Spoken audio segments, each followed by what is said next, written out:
এই কোম্পানির কাম চলে অন্তত 30-35 খানে এগুলো হেলিকপ্টারে আয়, এগুলো লন্ডন থেকে হেলিকপ্টার আইয়া 3-4 দিন পয়সা করে দিয়ে আবার যায়। এই কোম্পানির মালিক হচ্ছে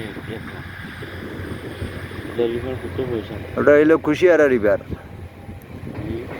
বড়ফেসির বাজার ব্লকের কাম চলে বাংতনা করি, বাজার তো ভাঙ্গি উঠিছে, ওখানে আর বাংতনা করি এখানের মাঝে ব্লক ফালানি ওরও